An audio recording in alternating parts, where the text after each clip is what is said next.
It's not that kind of event. All right. Hello, everybody. Thank you for coming to our event. As people know, we're here to talk about the Holy Land 5. And I'm very excited that you're all here to join us. After our speakers have a chance to talk, we're going to have a little bit of time for question and answer, and also there's going to be time to write letters to the members of the Holy Land 5 who are in prison, as well as members from the people from the West Coast who are currently facing a grand jury as well. We'd like to give our solidarity to the people who are serving time for doing nothing other than doing what they think is right. And so you're not here to hear me talk, so I'm going to introduce our first speaker, Hussein Khatib. And if you can't hear me in the back, like raise your hand or something because I'm not naturally loud. Our first speaker is Hussein Khatib. He's a national board member of American Muslims for Palestine.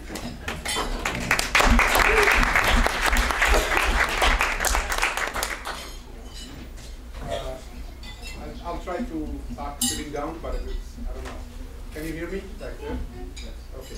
Well, first, I want to thank you very much for being with us tonight, and that really says a lot and shows your concern about these issues.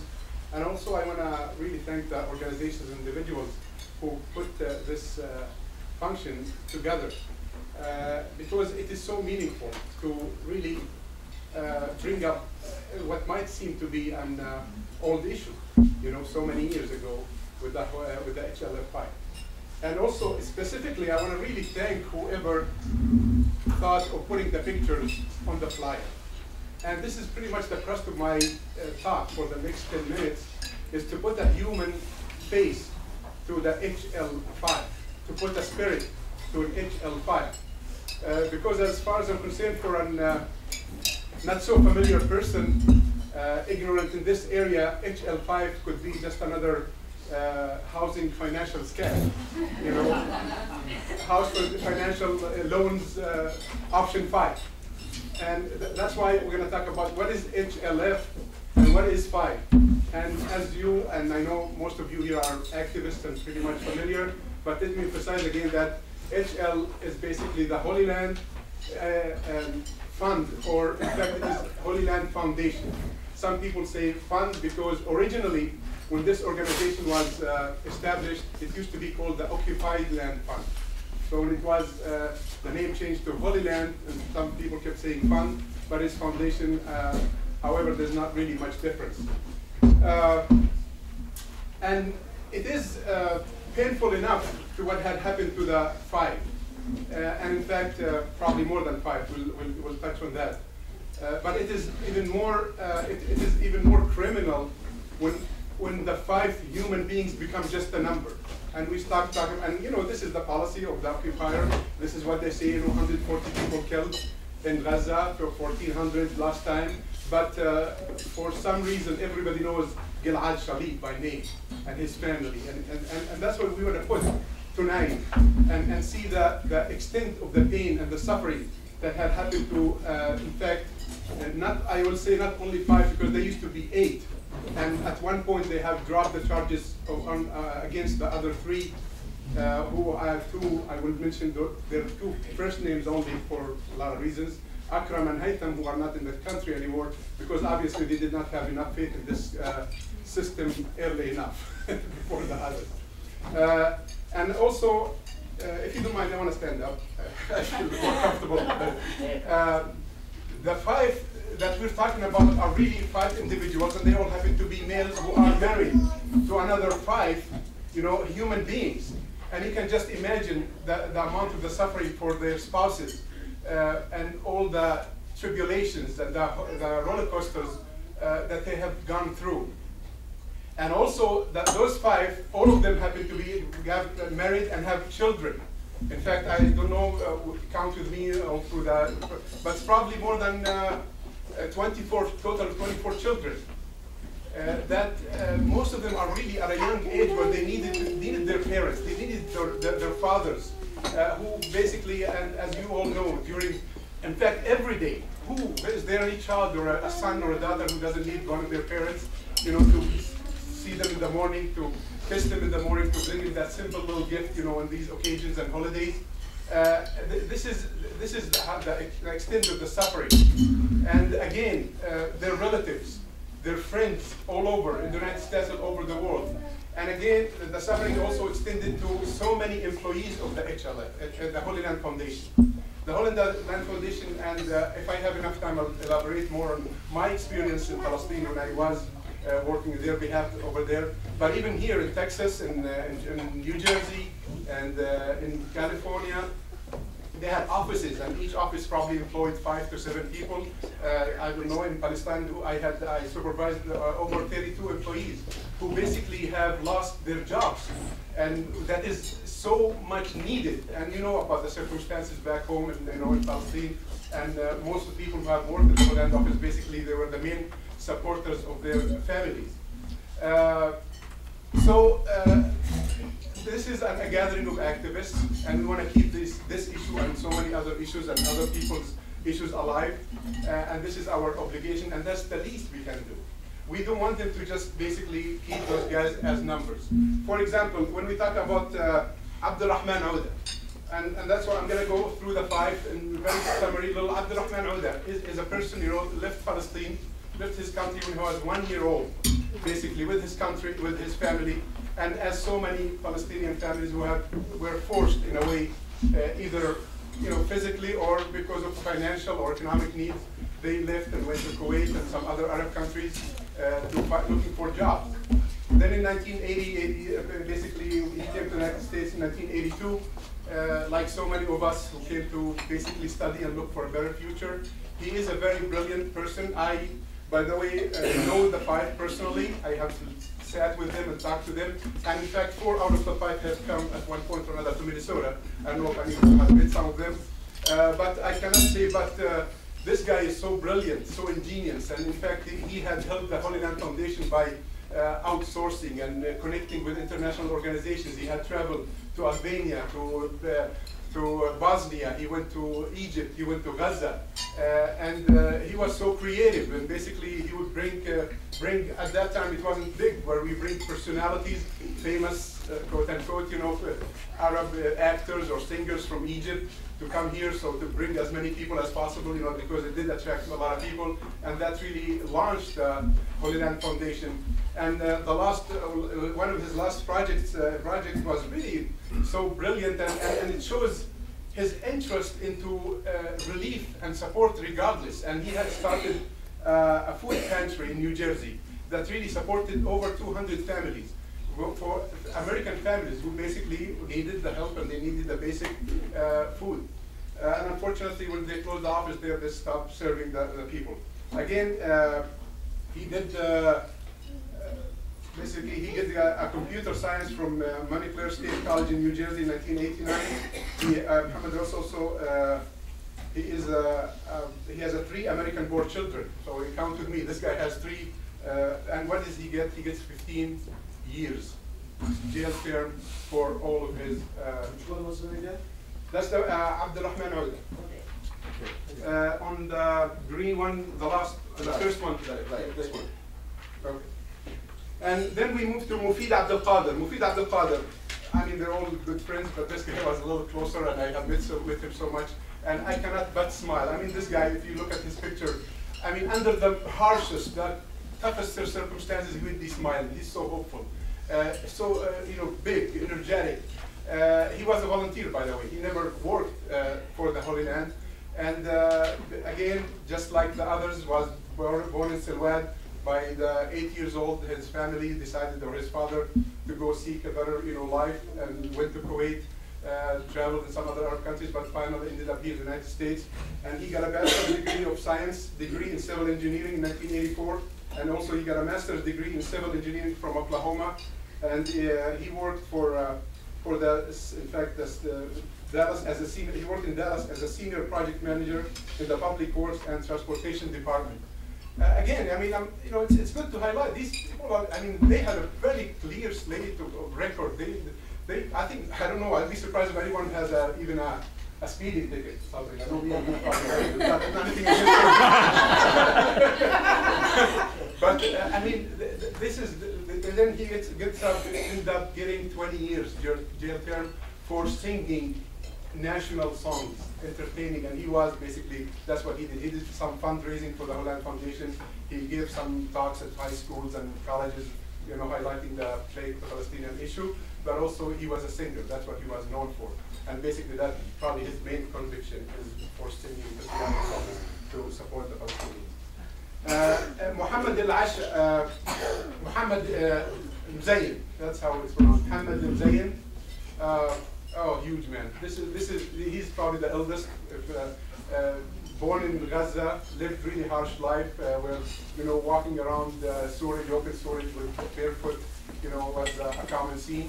Again, traveled, went to so many different countries, Arab countries, got his bachelor's degree in accounting from Egypt, then finally came to the United States and got a master's degree in finance. He was probably one of the most energetic publicity person for the Holy Land Foundation. He was the main brilliant fundraiser. That's probably why they hated him so much, because of his ability to really attract people and make and get. You've probably seen, some of you attended some of our fundraisers, hundreds of thousands of dollars. This guy has 8 children. So I don't know if you're keeping count of their children. He has 4 daughters and 4 sons. And one of the things that he learned from his father is never say no to a chance to help a poor and needy person. And yes, again, for doing that, supporting Palestinians and raising money for the orphans and the widows and the depressed and oppressed, he gets a 15 years term. And I really should say, not in defense of Israel, had these people, these guys been tried in Israel, they probably gotten lighter sentences. It's just amazing how they have dealt with these people. And I think it is because of the mode of September 11, and they want to make an example of them, and they want to instill fear in everyone who would work for the Palestinian cause, and that's probably why it was so exaggerated. The dynamo, cheerful, energetic, brilliant, Shukri Abu Bakr. And all these attributes have gotten him, and I put a star, 65 years in jail. It is shocking. He is one of the founders of the Holy Land Foundation. He's a Palestinian, a Brazilian, originally he was born in Brazil in 1959, so he holds both, never, I think, held a Palestinian citizenship, but from Brazil. The same thing, basically came to the United States, got a degree, his bachelor's degree in business administration from Orlando. And he is the one basically he is married, as I said, and have 4 daughters. And if you have time, I don't know, but I will have, if you want to read about them. Basically, he had a daughter. Let me read this for you. This is really, you know, about 20 years ago, Shukri Abu Bakr was blessed with a daughter who inspired him to begin a legacy of charity work. Her name is Sanabil, and she was born with a few chronic health conditions. In her small eyes, he saw strength. In her smile, he saw hope. He said he knew God was preparing him by helping him gain the skills needed to alleviate the pain of others. So Mr. Abu Bakr decided to dedicate his life to helping the needy children in Palestine and elsewhere, thus becoming the president and chief executive officer of the Holy Land Foundation. And as I said, it was really in Orlando. Started as the Divide Land Fund. Then he moved briefly to California. Then ended up in Richardson, Texas, and that's when really the Holy Land Foundation acquired some prominence and got pretty much known and strong and big. He does have 4 daughters. Okay, well, I'm the guy, basically Ghassan al-Ashi. I have met this guy, and you know, there are so many. This guy is a super rich man. He did not necessarily start like that. He was born in Gaza in depressed circumstances, but he went to Egypt and got his degree, a bachelor's degree in economics, and came to the United States and got his master's degree in accounting from the University of Miami in 1981. And also he started working with a computer company, and that's probably, you know, we made it big. He worked with a company that made the first Arabic computer, so to speak, a computer that speaks and writes Arabic. So basically he was brilliant with the idea. He was part of the project and also was able to basically be the first one to start marketing this computer. And like so many rich Palestinians and so many rich Arabs and so many rich Muslims, he could have just cleared his conscience with a check every month or every year, and that would have been it.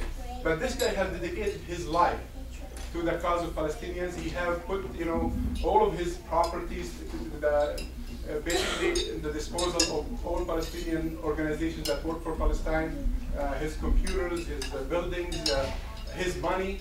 And he was an action guy. I know he doesn't like to talk a lot. You guys plan, tell me what you want to do, and let's just go and do it. And he was the chairman of the board of the Holy Land Foundation, and that's probably why, again, he got another 65 years for what he has done. He has 6 children: Noor, Huda, Asma, Muhammad, Usama, and Omar. And yes, that's why we need to put names and put faces and put all the soul into these names. How many times?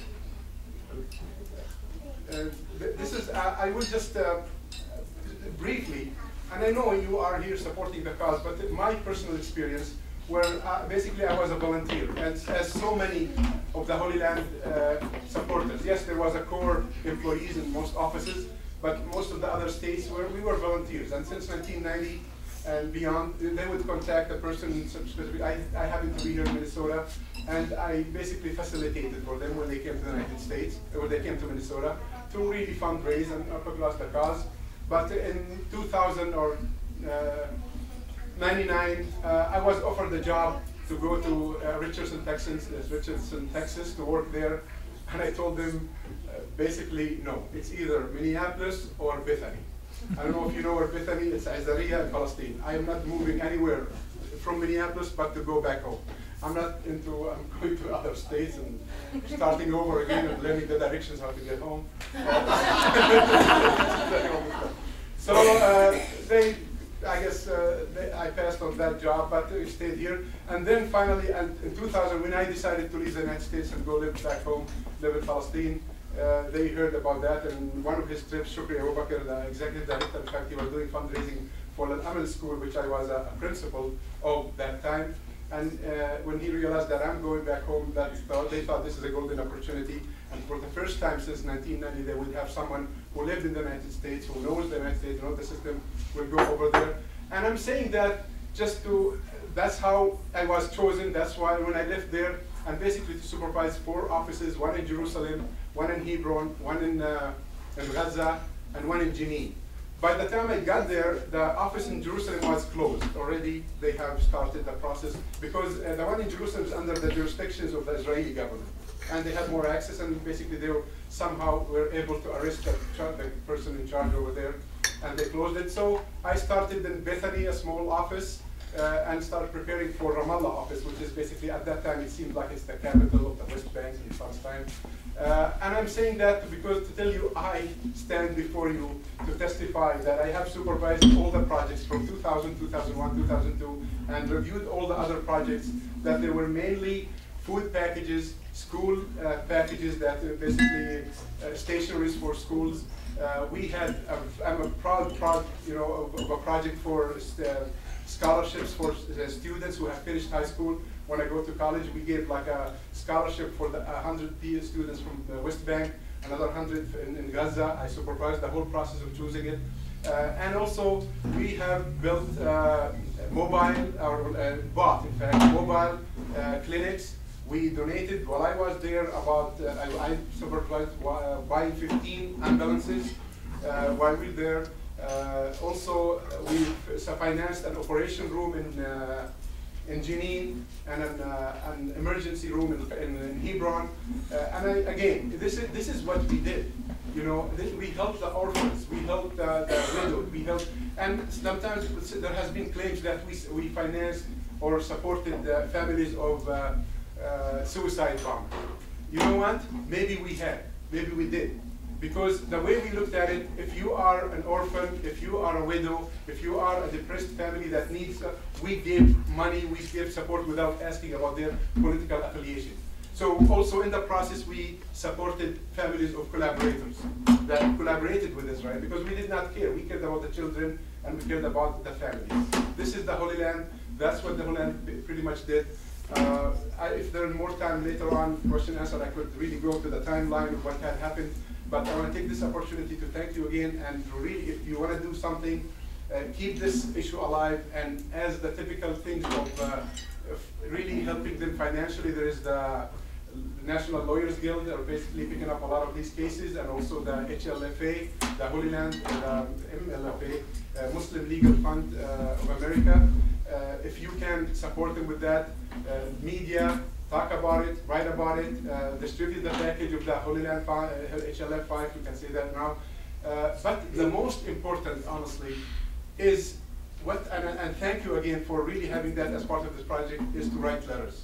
Honestly, when all the legal processes are over, when the lights are turned off, when we all go, and not only for the HLF 5, even as Palestinians, and some of you have been there, honestly, all they wanted is to people to just feel their pain, to recognize their suffering.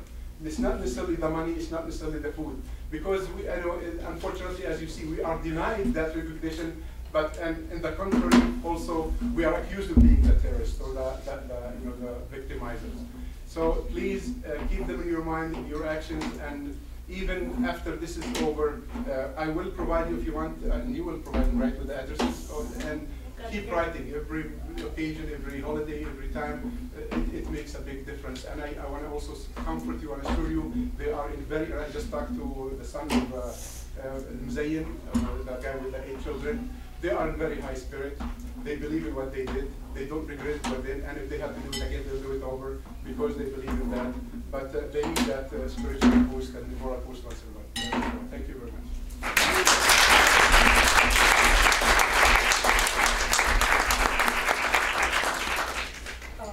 I want to thank Hussein again for speaking. I just think it's very important. And as Hussein mentioned, these are people who the U.S. government, the FBI, have labeled as terrorists. And part of why the Committee to Stop FBI Repression came together was because Tracy and I and many people in this room are part of this dubious group of people, 23 people who they would also like to call terrorists. And later, Garrett's going to give us a quick update on some West Coast grand jury resistors who are also being terrorists. And they want to put this, they want to slap this label on people as terrorists and dehumanize us. And but if you look at the Holy Land 5 and many of the people who work in the Holy Land Foundation, the 23 of us in the Midwest who have been subpoenaed to this grand jury, the people on the West Coast, the people in Cleveland, you're going to see a lot of different ideologies, a lot of different personalities, and we are not this blanket terrorist. And I think what Hussein said is very important. I hope you spend the time to write to our friends in jail, because I'm pretty sure that the people in jail are not going to be treating them as numbers, and if we can humanize their situation, and I think that would be a wonderful thing. So next I would like to introduce my friend and cohort, Tracy Moem, who is speaking for the Committee to Stop FBI Repression.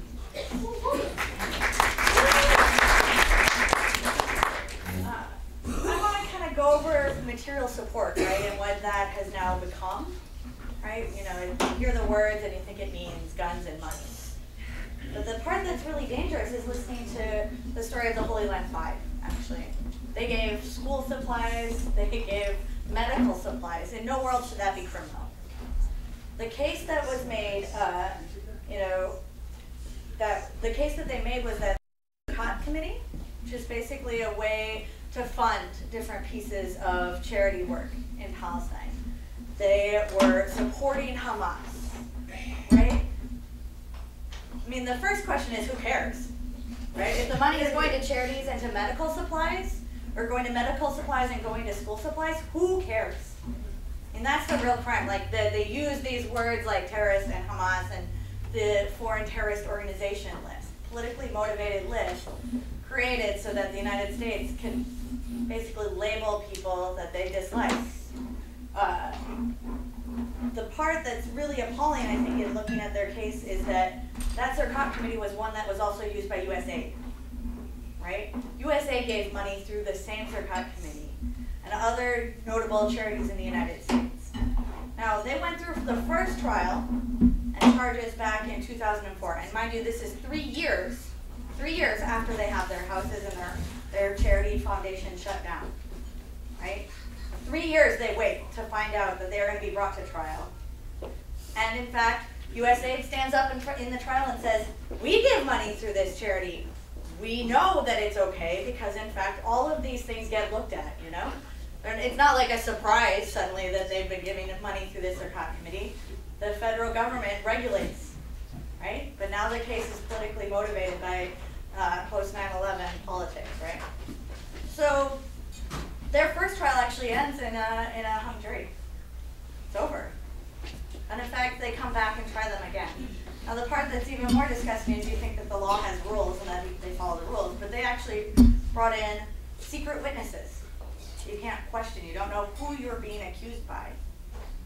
They bring in secret evidence that can only be seen by the judge. Now at what point can you have a fair trial? Even in the US legal system, if you don't know who your accusers are and what you're being accused of. And what a surprise that stuff didn't happen in the first trial. I mean, how can that be real? How can there be in any world where suddenly they come up with secret evidence and suddenly they come up with people who are going to testify under secret, right? IDF soldiers. How is that justice? You know, but kind of stepping back, looking at material support is it's gotten worse than that, right? Like now, as of 2010, shortly prior to people having their houses raided, the Humanitarian Aid Project brings a case to the Supreme Court, trying to test this question of material support. Like obviously, it's a rubber stamp to get whatever they want through the courts and through the laws. But in fact, the Humanitarian Aid Project wanted to see and test how far they can go with this. They wanted to work with a Kurdish rebel group and try to train them in using the UN, right, as a method for getting their goals, and as opposed to using guns and going into war. But the Supreme Court ruled that that's actually material support. How scary is that, right? The thing that's, now we look at our case, the case of the 23 activists now that have been subpoenaed, and it's actually things like this t-shirt, made by friend Stephanie Weiner in Chicago through the Revolutionary Lemonade Stand. Now you can look, and in the documents that we found, 5 months later, 5, 6, 7 months later, it actually asks, where is that money going to? For a t-shirt. I think this was $10. You also look at the case of the Somali women that happened last year, where they were gathering used clothing and sending it back to Somalia. Right? There's this subterfuge of, very, very minor things to go after a political aim, to criminalize people's right to believe in change, and people's right to believe that in their homelands they don't need to be occupied, right? And that they, by international law and by every law that should be, they have a right to fight back. But instead the United States is able to twist the laws. I think it's very important that we are able to come together today and in the future, because the fact is the Holy Land case, the last piece of that happened at the beginning of November. They went to the Supreme Court and said, how can this be? How can they provide secret evidence and secret witnesses, and we can be tried using that evidence? Like, how can that be legal? The Supreme Court refused to hear the case. And so now we're at a point where, much like Palestine solidarity in general, the only way to actually make change is by continuing to speak out, by continuing to talk about these appalling uses of material support laws and of the foreign terrorist organizations list, right? So I'm just going to be really brief because I think we're running over time, but I want to really impress upon people the importance of both supporting people who have now gone before us in being tried under these stupid laws, but also to, not be fooled, we're still there. And the reality is, okay, so we're now 2 years past when the homes were raided here in the Twin Cities. It was 3 years before the Holy Land Foundation got to trial.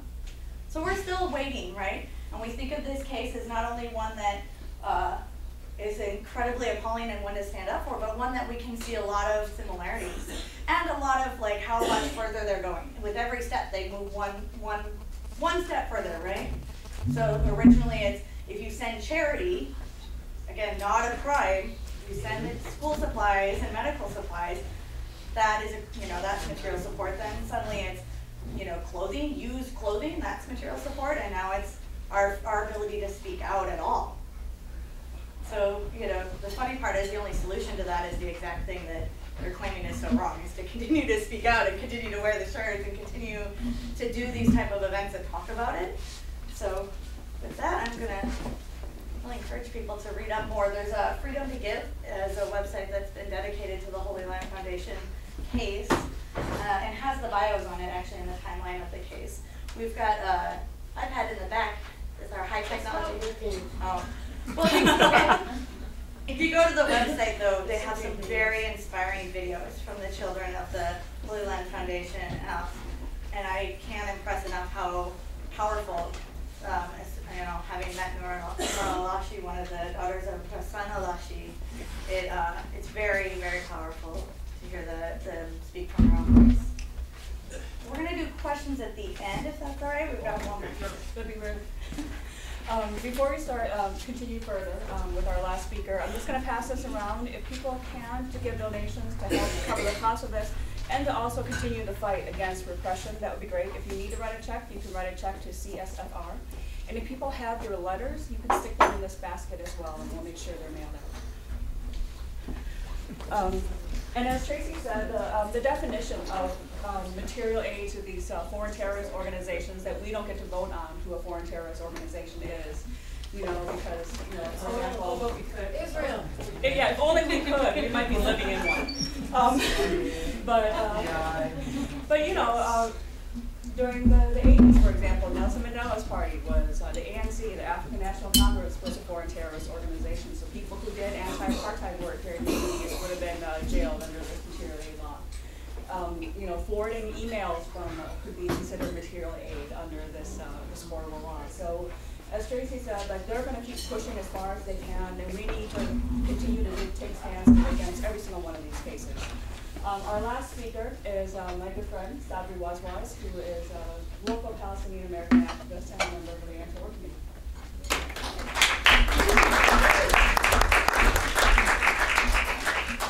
Thanks everybody for coming here. Like all the speakers said, it's very important just to show your presence here. Little movements like these, they grow bigger worldwide.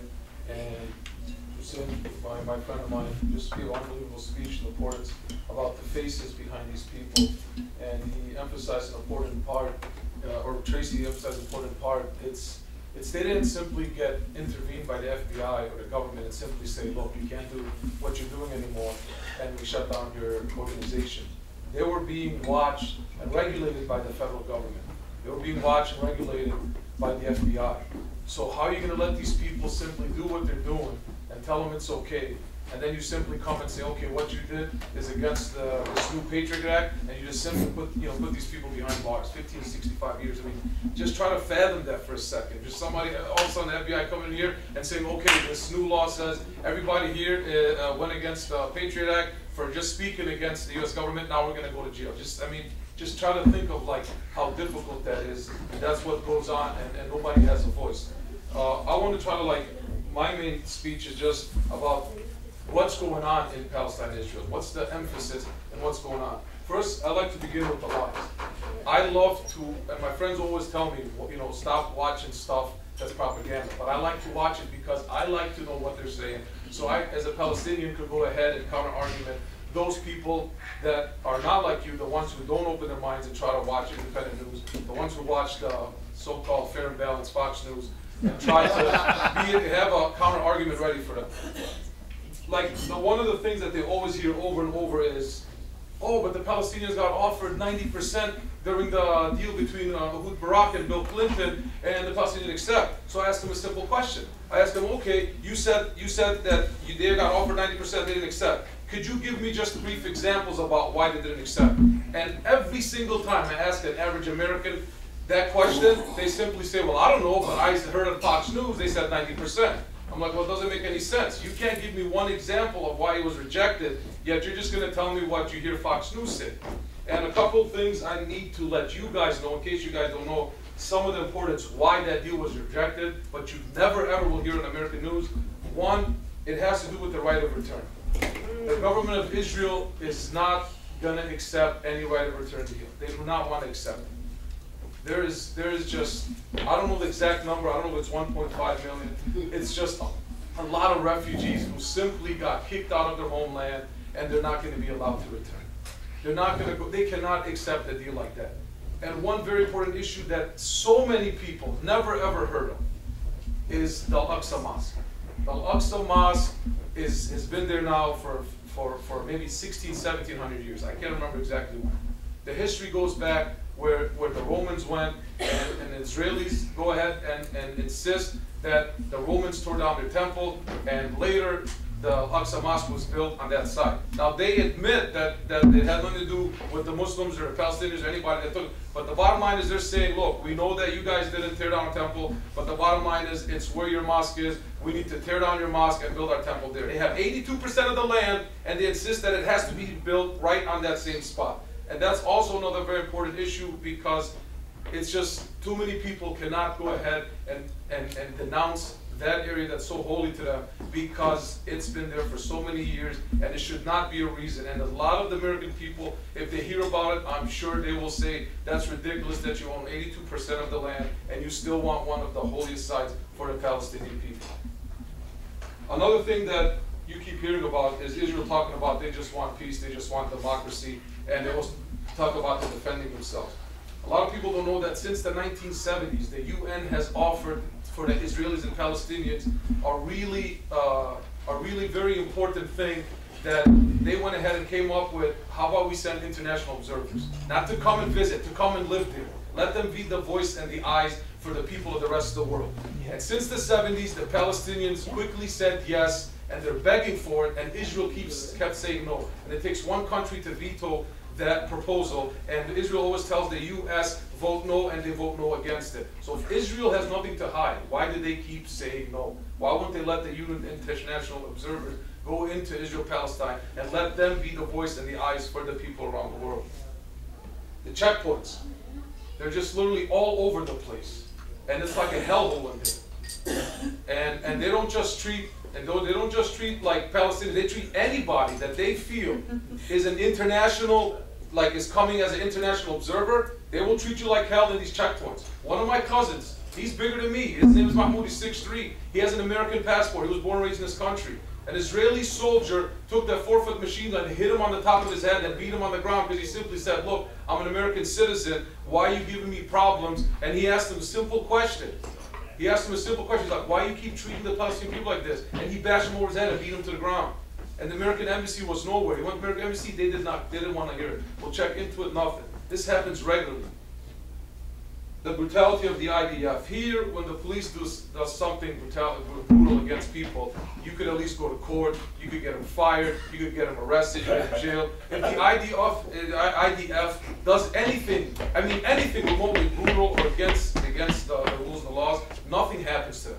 Nothing is said against them. It's always, we checked into it and we found nothing's been done wrong by the IDF. Separate roads for Jews and non-Jews. That means you have a road special that's just for Jews only, and then you have roads separately, dirt roads that are for non-Jews. It doesn't matter if you're Palestinian, Muslim, Christian, atheist, that's a separate road for you, separate road for Jews.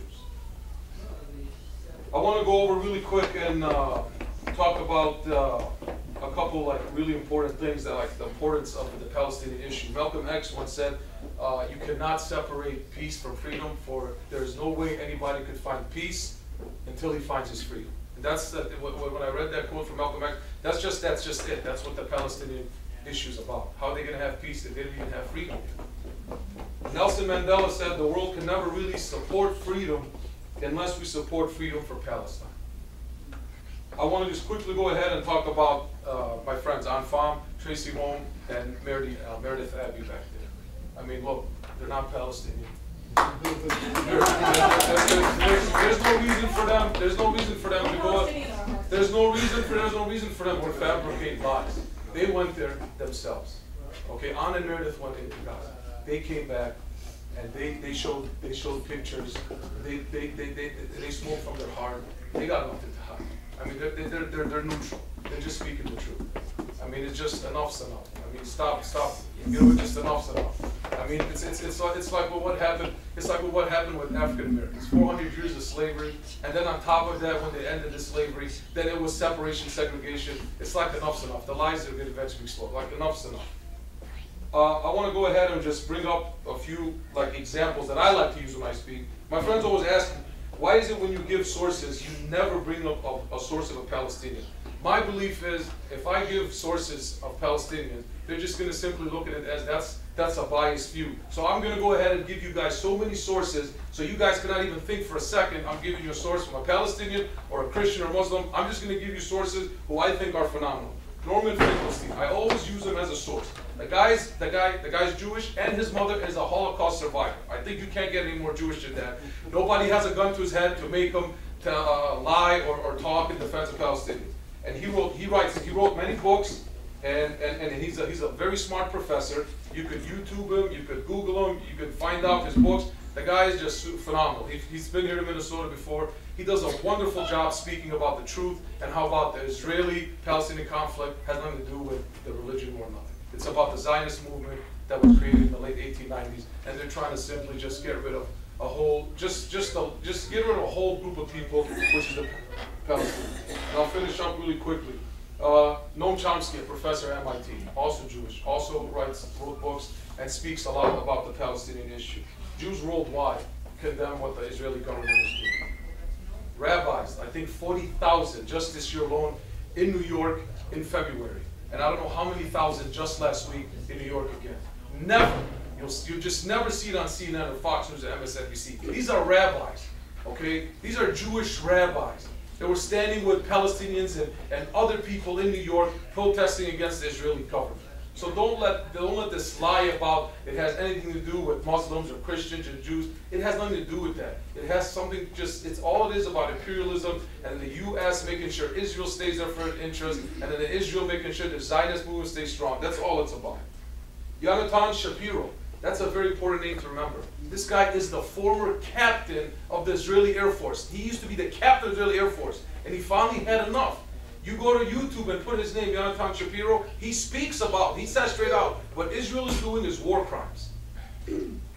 Benjamin Netanyahu's own nephew in the late 1990s, he used to be an Israeli soldier, he went ahead and left and said enough's enough. And he let them jail him over continuing to serve in occupied territories because he said this is inhumane what they're telling me to do. Over 850 Israeli soldiers this year alone have been jailed because they said we can no longer go ahead and stand with this. And then where's the justice for Rachel Corrie, an American 23-year-old? She was standing meters away, maybe about 200, I don't know, 150 feet away from an Israeli bulldozer with a bright orange vest. And the bulldozer wouldn't stop, and he kept going, and he bulldozed right over and killed her. Where's the justice for that? She's American. We keep hearing about one American dies, it's all out. Well, where's the justice for Rachel Corrie? She's an American. She died for no reason. Where's the justice for that? So please, don't believe the lies. Keep telling people about these other sources. Keep telling people about what's really going on. Let them hear what's really going on. And don't let anybody. I have so many family members that keep telling me, no matter what you say, the Zionist movement is the strongest country, you can't make a change. And I keep telling them, you guys can't keep talking like that. If you guys want to stop going to Palestine and being treated bad by Israeli soldiers, you know, my cousins Omar or Ma'an or Talib, Muhammad, Kareem, when they go overseas, they come back and they complain how they're treated. I'm like, unless you want to join the movement and really get involved, then stop talking about there's never going to be a change. So just thanks a lot for coming out, guys, and just try to always tell more people it's a very important issue about the Israeli-Palestinian conflict.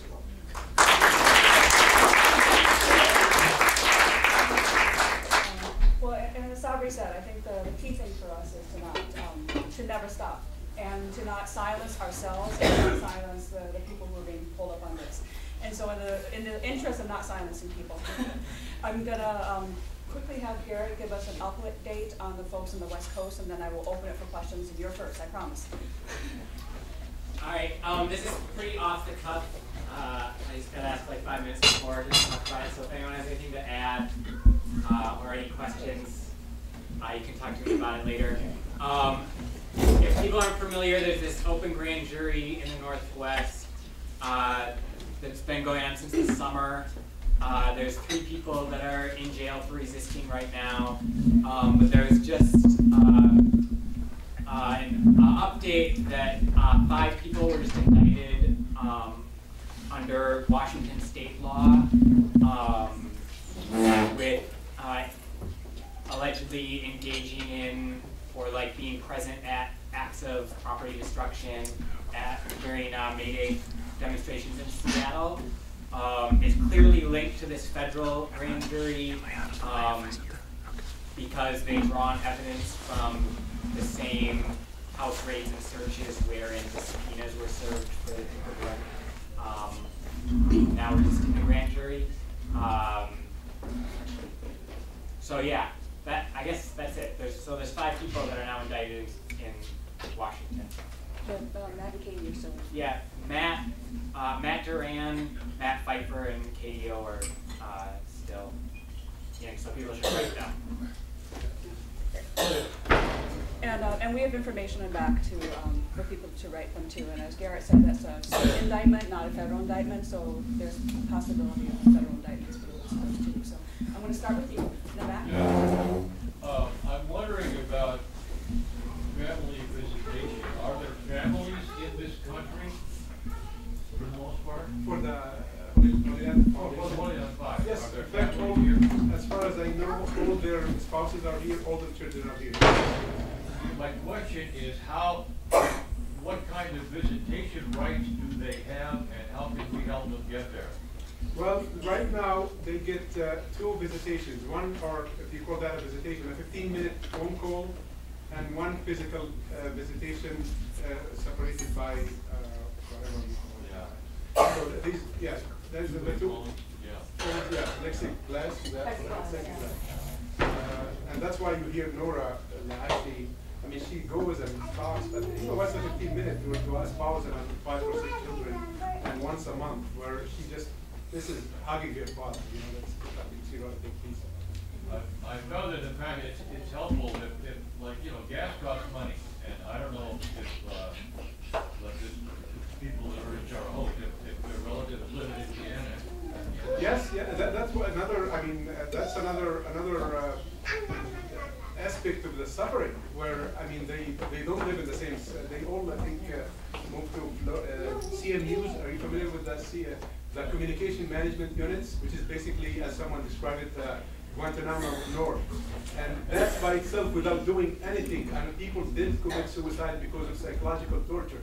I mean, the way they isolated, the way, it is tremendous. Please read about it. I mean, I have a whole article about it. But that's how they are separated and way out, where their families don't necessarily live at the same, 4 of them at the CMUs, only one, the father who happened to be in I'm just going to add a couple of things. Nora tells actually a very sad story of her younger brother who has special needs, right? The kid goes to see his dad and he's got a plexiglass between them. The best that they can do is, you know, talk through 2-way communications, you know, and then they get screened every time they go through. And if they say the wrong thing, they get denied. And they've had that happen to them before, where this one precious visit that they have, and they get denied it because they don't like what they're wearing or what they said on the phone on their way in. Some ridiculous things like that. The other thing is, you know, even more than gas money, they spend millions of dollars on their cases. Like, it's really scary how financially draining the case was in general. You know, and it's just not over. It keeps going. And so I think it is really important that we recognize that there's a very large financial aspect too to these cases. Well, and as has been mentioned, I have a couple hands here. As has been mentioned, there's the website, Freedom to Give. The Holy Land Freedom to Give. If people take a moment to go there, like as you know, like the CSFR has information on getting to like help in terms of like our service here. I know that the Holy Land website has that. The National Lawyers Guild, who's been picking up all these, you know, even if the lawyers give a lot of their time, there's a lot of money involved in filing papers and everything. So these cases are extremely expensive, and unlike the federal government, we don't seem to have endless pockets. So as well as telling people about these cases after this, if you could read up on them and just share the information so that any amount that you can give really does help. I'm going to start in the back row there, the woman with the pattern dress. Shirt. Thank you all for speaking. Thank you so much. I used to live in Farmington, Minnesota, and my church I used to go to, St. Michael's.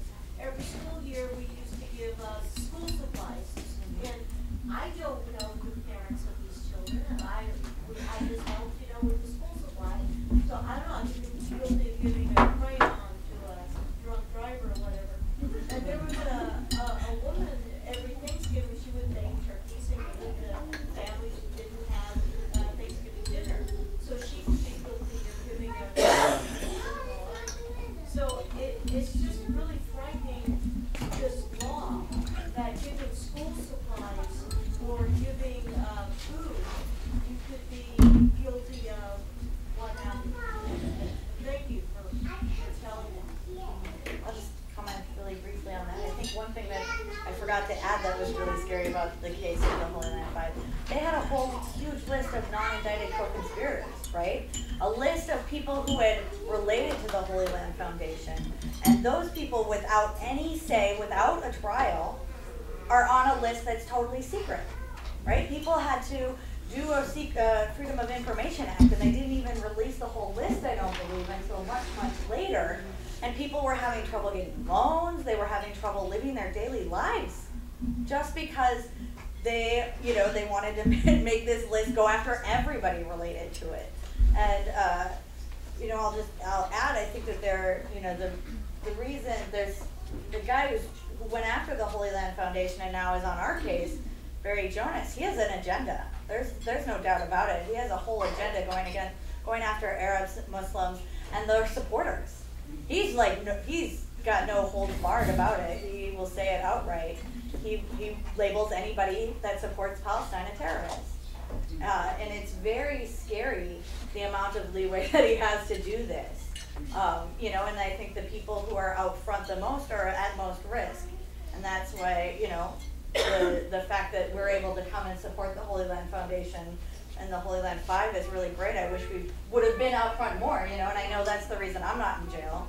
The reason On's not in jail is because we've done this support work, right? And that is the only thing that could help us from going to jail for the work that we've done. See, that's just on this note. Sometimes it's not really the law, but it's how they twist it and how they, manipulate the law and who supervise that. That's the scary part, whether here or the United States or Israel. And just let me add, Tracy mentioned that USAID have donated to the Zakat foundations and these organizations that supposedly became somehow terrorists. And these organizations, the Zakat, which is the charity committees, are part of the governmental structure where the Ministry of Waqf, or the religious affairs, supervises these Zakat committees, which is basically the Palestinian Authority that was also funded by the United States, millions of dollars. And to add to this, some of the Palestinians lived in East Jerusalem, which are under the jurisdiction of Israel. And so many of them, in fact, received welfare money. And that did not make it a problem, but it's only when us, started supporting these people, somehow the organizations that they would use became terrorists. I have a stack. Just, Eric, Shireen, Randy, and Barb. I have you. What? Okay. Okay, Eric. Just. Oh, I just think one of the things that came as a surprise to me, not being a lawyer nor having really considered the material support law in any way until it showed up on a subpoena at my house, was it's not exclusively sort of direct financial or other kind of support that can constitute material support.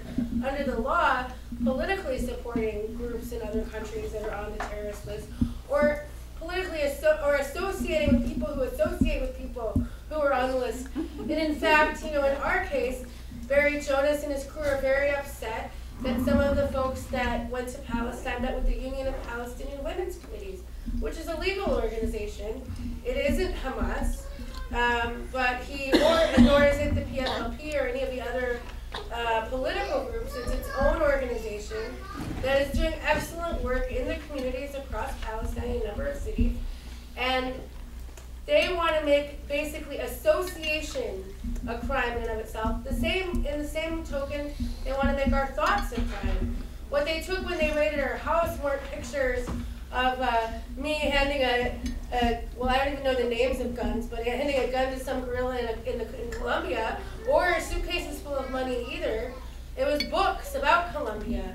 It was sign-up sheets from the anti-war committee, and it was flyers about political events. And so they want to know who we know and what we believe, and make their case against us on those grounds. And in fact, I think what ultimately led to the successful prosecution of the Holy Land Five was not more proof that they gave humanitarian aid to the people of Palestine and other places, but was that they showed pictures of Palestinians in Palestine who weren't in the Holy Land Five, but having protests, anti-Israeli, anti-American protests. That's what imprisoned these men. It's by association, by simply doing the good work of supporting the Palestinian cause in any way, associating them with a whole host of organizations that our government has defined as enemies or terrorists. And it's a very risky thing. The material support can mean anything. And that said, our work is not only, I think the Holy Land Five are an excellent example for all of us, that the answer to these charges is not to say, no, we didn't do it, but to say we were doing the right thing. And I think that's actually a common thread between the story that Garrett was telling and our case and the story that Hussein shared, is that these are people who are standing by the good work they've done, and we need the community to stand with us and defend it.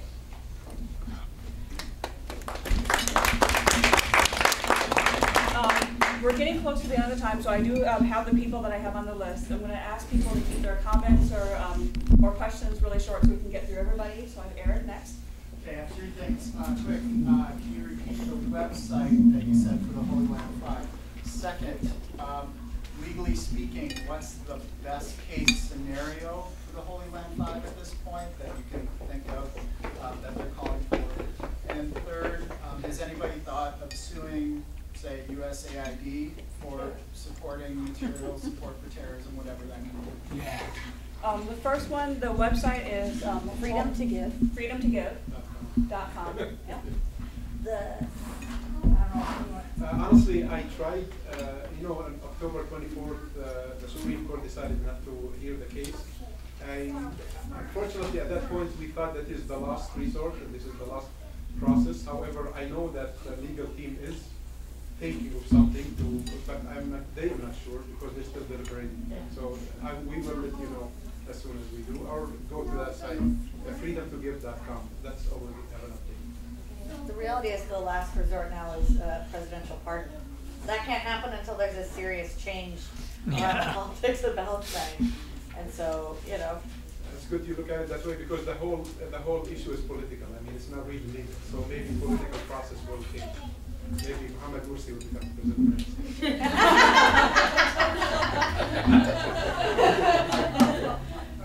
Shireen? Yeah, I just wanted to echo what Jess was saying about how important it is to be clear that what people, not only did what people were charged with and are being, there was nothing wrong, it was the right thing. And I think that's what's so frustrating to me is that the people of Palestine, not only do we have a right to support the people of Palestine and give charity, but the people of Palestine have a right to resist, and we should be standing in support of them in any way that we can. The people of South Africa had a right to resist apartheid, and we had to stand for that. I mean, it's like, at one point, people went to Spain to fight the fascists. That should be what the call should be. It's about uniting against this imperialist system, and it's not about like nitpicking the law and saying, well, is it material support or not? It's like we have a right, people have a right to resist, and we have a right and an obligation to support them. Thank you. Okay, first of all, I want to say it's be nice. 3, 5 twice. There's also the Cuban 5, which the guy I have my hand on knows all about, and I really would like him to comment. The second thing that that I want to say was about the power about oh wait, I forgot what it is, but if we can put the two together, this guy has exactly the players of the Cuban Five, and I'd like him to give a short speech about who they are.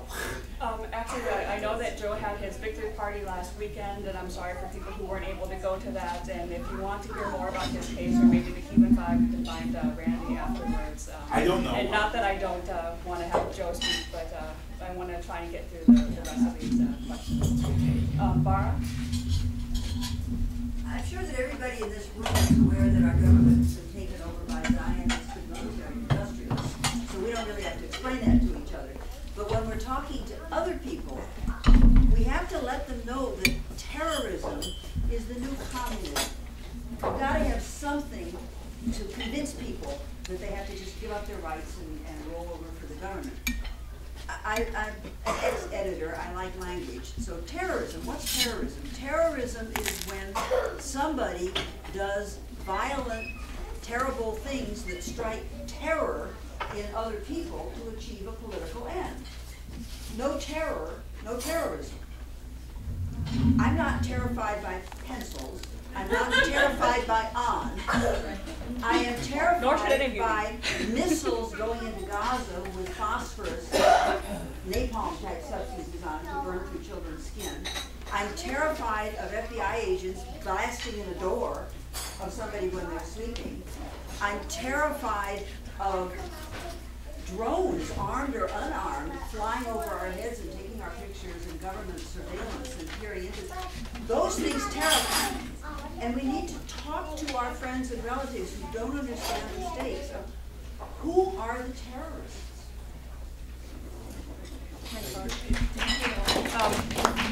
I'm going to let John have the last word, and then we're going to wrap up, and I'm going to encourage you to write letters if you haven't yet and help us by bringing dishes in. John? Do you have a question back there? Or? Is that... Yeah, but you have a question? Fred, I'm sorry. Oh, okay. I heard on the radio that the United States, I don't know if it's AIT or what, was distributed in Somalia, that they had a special waiver for that terrorism act, so they would not be prosecuted for terrorism. So, you know, it's just not more than a question. But, you know, to me that kind of points to how draconian, you know, the laws are that one branch of the government is actually protected. Well, I'll say, like, in the case of the Holy Land Five, they've testified, saying, we know these are safe, we donate money. And they disregarded that. I mean, I think that's part of the reason they got off the first time. They didn't let them testify the second time. And they've stopped giving aid to those Zakat committees since then. But I do, you know, again, I think it really testifies to how political it is. It's not at all about the actualities of what's happening on the ground and the actual money that people are giving and actual material support or even actual terrorists, right? All these people are actually fighting for freedom in their land. And actually, nobody did anything wrong, you know? So I think it's interesting when we hear cases like that where they're like, we get a waiver to do whatever we want. And in fact, really, there's just fewer actors, you know? I think it's part of it, but also it's like the rules are just applied how they feel like. I'm going to let each of our panelists have any last words. Well, just to elaborate, I just want to add that 2002, in fact, when Israel ventured into Ramallah and Hebron, Jenin, the only place they could not go into was Gaza. And they have really took all what they wanted, piles and piles of files, plastic bags with files. And they could not find anything. And that's why there was a mistrial the first time. And they have changed the whole process from being a Hamas supporter, a Hamas individual, Hamas cooperative into material support, and basically they cooked this whole secret evidence where you could not even question your accuser. It's a secret Israeli agent, basically, that they brought from Israel, and based on what he had said secretly, they convicted the What I say again, just my message, this is a good noble cause carried on, and you should, as every human being should, have a good cause. And again, I will quote Malcolm X, who had said, anyone or any human being who does not have a cause that he's willing to die for does not really deserve to be living. So let's carry at least the cause of the Holy Land and so many others to hopefully someday we'll see them all free. Thank you.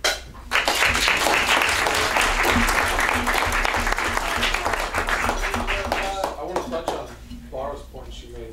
I didn't say in my speech, I had it down because I didn't want to take too much time. We can't try to shy away from the fact that it has nothing to do with like conspiracy. It's serious. Okay, 2 former top CIA officials. Former because why they're former? Because of what I'm about to tell you.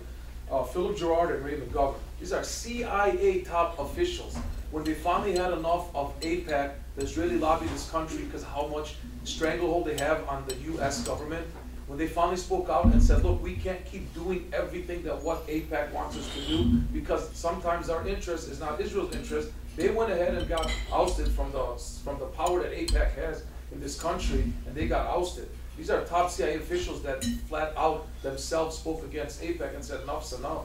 And you got congressmen like Paul Finley, Republican, 22 years in Illinois.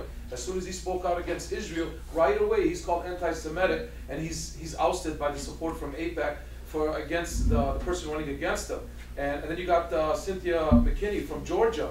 It's like enough's enough. You know, Paul Finley wrote a book called They Dare to Speak Out, and he spoke about people speak out against them. Enough's enough. Okay, I have Jewish friends, I'm Palestinian. If I want to speak against the Palestinian Authority, then I could. If I want to speak against the Israeli government, it has nothing to do with being anti-Semitic. I'm not speaking against Jews. It's because I have Jewish people with me that speak out against the Israeli government. I'm sick and tired of hearing about it, and you guys have to understand, Bara's point is really huge. AIPAC has a stranglehold, and again, these are not my words, these are Philip Gerard and Ray McGovern, CIA officials, that anybody that has a powerful U.S. seat in the U.S. government, AIPAC has a really big say-so before they get their seat. So this is really powerful what Bara said. Well, thank you again, all of you, for coming. Please, again, write a letter if you can. freedomtogive.com is the website if you want to read more about the Holy Land Five. Remember these men, some of them are serving up to 65 years, which means they will die in prison. Please do what you can, because their struggle is our struggle, just as the struggle on the West Coast, in Cleveland, everywhere. It's our struggles together to stand up against this injustice, and I hope you continue to stand with us. Thank you.